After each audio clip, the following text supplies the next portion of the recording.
Hello everybody, this is Tumida, bringing you another build. This is a stamina DK that's designed around these sets.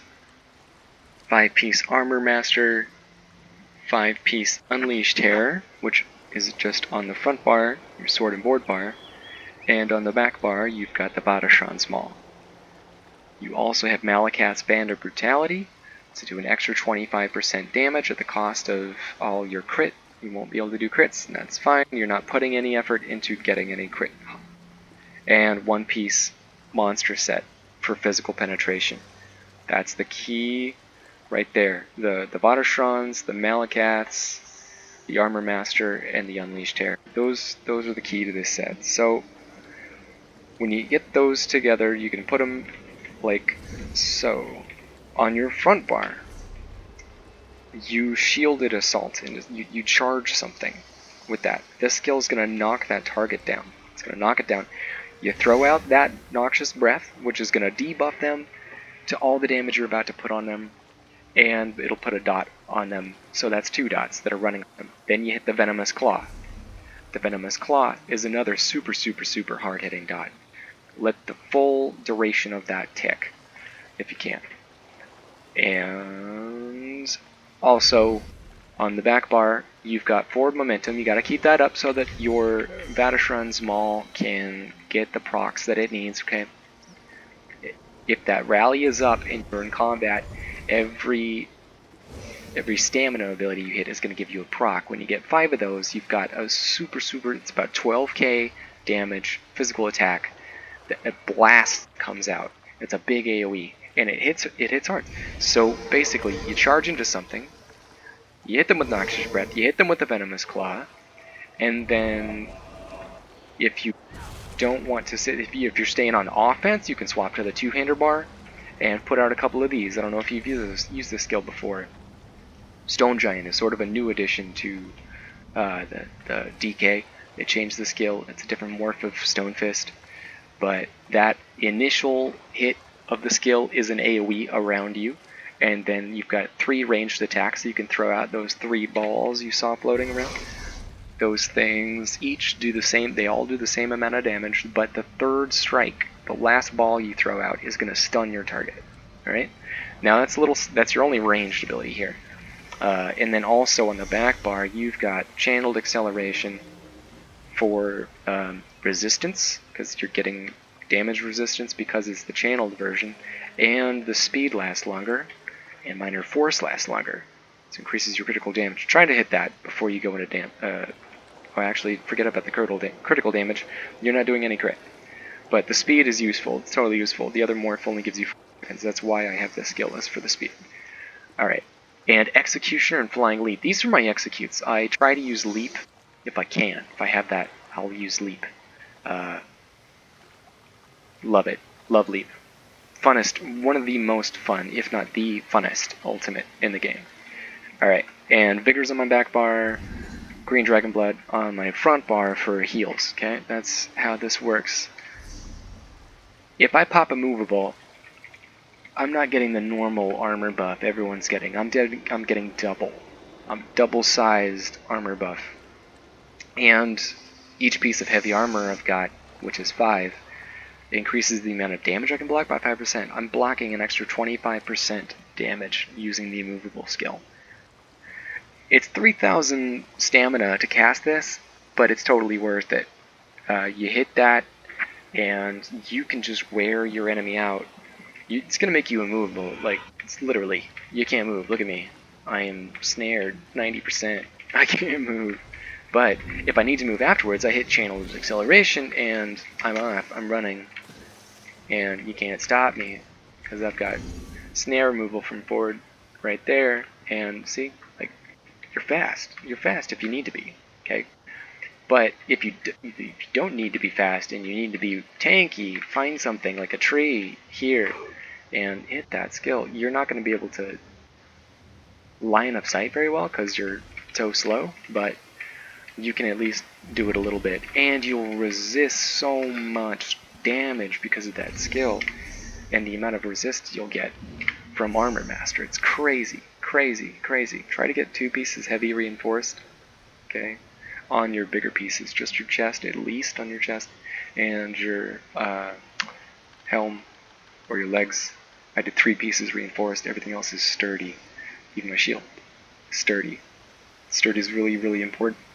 Excuse me, really, really important part of blocking here. And for jewelry, you will need infused block cost reduction on something. And then your other 2 pieces will have to be stam recovery and probably robust as well. Now, my stats look this way. Okay, I'm getting rid of these points in magic and health, and I'm putting them in stamina, by the way, because I just don't need this. My health pool is fine already as it is. It's fine. I'd love to have more stamina to work with. It would make the build work. So put all your points in stam. For glyphs on your armor, do tri-stat on the big ones, and then just max stamina on the little ones, okay? And then stam recovery, reduced cost of block on the infused piece. Okay, and then sturdy on the shield with stamina enchantment. I've got poison that damages health on that bar, and entrapping this. I've been playing around with poisons, just seeing what they do, seeing how much stronger it would be. I'm thinking of actually getting rid of that and doing, because I do have resource drain poisons I've been thinking of playing with. That seems to be a lot stronger for this sort of style where I'm just wearing people out. Alright, and for the back bar, Immobilize is a great option. If you can get that Immobilize potion, totally worth it. But I'm going to do some Drain Health on this for now to get some extra damage. I see. Alright, let's do that. And, okay, CP. CP looks really good on this, I think. 27 in physical, 20 shattering blows, 56 master at arms, 44 thaumaturge, 35 piercing, 56 mighty, 32 in blessed. 20% block cost reduction, roll dodging 12% with 28 points, heavy attacks 8%, health recovery 5% buff, 4% magic recovery, and 12% stam recovery.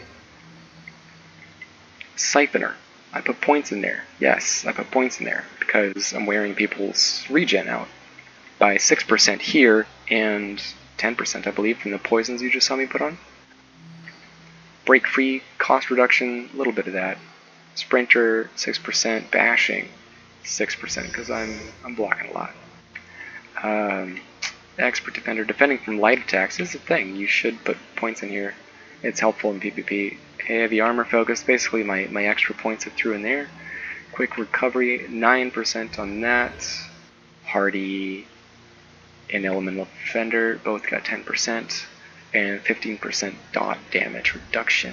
It's important to max this tree so you get the Unchained for that 80% stam ability cost reduction on that one skill. Okay, and 18% in direct damage reduction, 14 points in spell shield, 13 points resistance.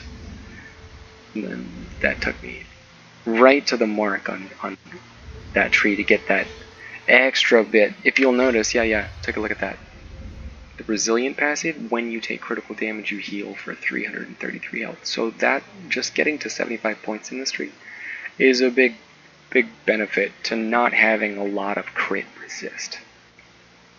So since I've only got that much right there from that, those points, I get a tiny heal when I take critical damage. So anyways, it makes it just the tiniest bit less crappy. Alright, and for food you will want this Artaeum takeaway broth. It's just the best you can get. Gives you health regen, a bigger health and max stam pool than you can get from any other food that's not gold, and stam recovery. perfect. It's perfect. What you want. Yeah, that's the build right there. If you've got questions, suggestions, let me know. Tell me what you think. For a Munda Stone, I've got to say, I'm using the Warrior right now, which is great. The Warrior's perfect for pretty much everything I'm trying to do, because my weapon damage is kind of low as it is. Like, it's 19.3. 2,000 buffed up on the front bar with Sword and Board, and 2,300 on that back bar. Check this out.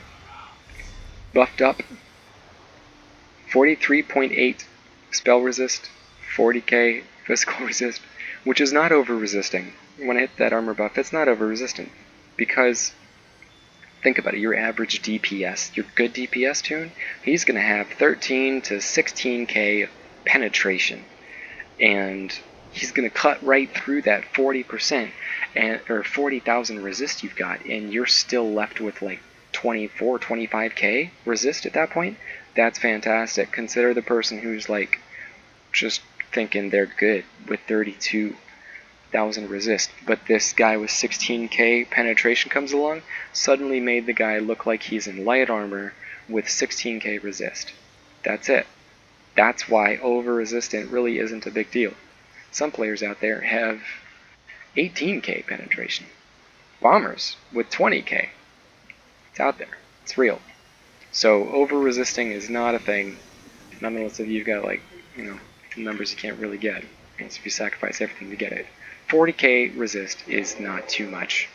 It's not. Not when you add to other enemy players' penetration into the mix. Alright, that's the build. If you want to swap things around, some things you could swap. Channeled acceleration, you could take that off, and instead you could put, say, if you wanted to do less, you've already got snare removal from forward momentum, but protective plate would have snare removal and you take less damage from projectiles.